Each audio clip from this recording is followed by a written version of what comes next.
Brexit, great. All I see is change is opportunity. Yeah, like no money down, like what everyone talks about. Yeah. In a very smart way. Exactly, yeah. I mean, the other way of doing it is, you know, the simple way is buy the land, spend a few £1 million buying the land, spend millions and millions of pounds, you know, it would be roughly, say, 4 to 5 million to buy that land, 15 million to build it, and 22 million, something like that in GDV. So, say 5 million profit.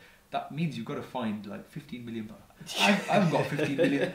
Tej might have 15 million pounds. I definitely don't. I'm going to ask him afterwards, but unless there's an investor listening to this who wants to give me 15 million pounds, fair enough. But I'd much prefer to just use a zero cash strategy and create win-wins all around. Yeah, you know, you've got a win-win for the house builders because they're getting, you know, at least 2/3 of that site, which they wouldn't get anyway, 100 units. Of course, yeah. And you create a win-win for the landowner because it's more tax efficient to do a JV. They can spread their income over a period of time. They can potentially get entrepreneurs relief at 10%, which I'm looking into at the minute.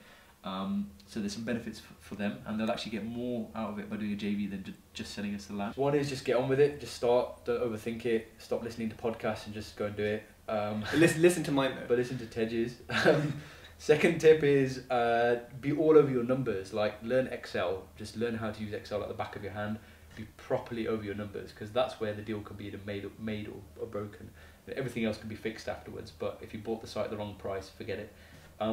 Third tip I'd say is, people talk about this all the time, but you know, your power team, inverted commas, get people around you who know what they're doing, because if you haven't got a clue, you can ask other people, and that's massively important. Perfect. And then lastly, what are your top 3 goals for the future? So I'll break it down into short term, medium term, long term. So short term, I think I want to do a few more development sites, start to build that investment portfolio, but probably not focus on that too much, because I'm building a bit of a pot to try and then eventually feed that investment portfolio.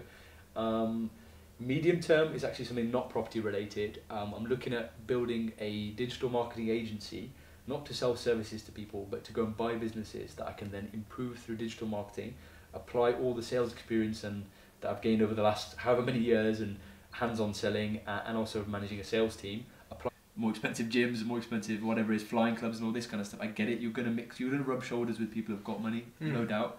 But then I think that the way that I would probably approach it is one-to-one rather than one-to-many. So I'd probably look at targeting people who I know have got some money and try and get a one-to-one meeting with them, just have a coffee with them directly, just message them on LinkedIn. It's surprising how many people respond to you when you message on LinkedIn or Facebook, and just show a bit of interest in what they're doing. Absolutely. You know, don't start pitching at them like from day one. Don't say, "Oh, I've got these amazing development deals. Like, you've got to see this. I'm the best thing since wrestling." It's not going to work. It just doesn't work. You've got to build a relationship. Just say, "Look, I'm really interested in what you're doing. I'd love to find out more." And I'll come and do an apprenticeship at you. You know what I mean? Just anything. You know, you just got to get in front of the right people, and then one thing leads to another. You know, you speak to. I'm already speaking to a couple of people who I didn't even expect would think about investing, but that then leads on to conversations with their mates. Yes, it does. It's all about relationships. What you're saying is literally relationships. You can never go in, I've got a deal, give me 100 grand, 10% ROI. It's just like, no. Yeah, and I think for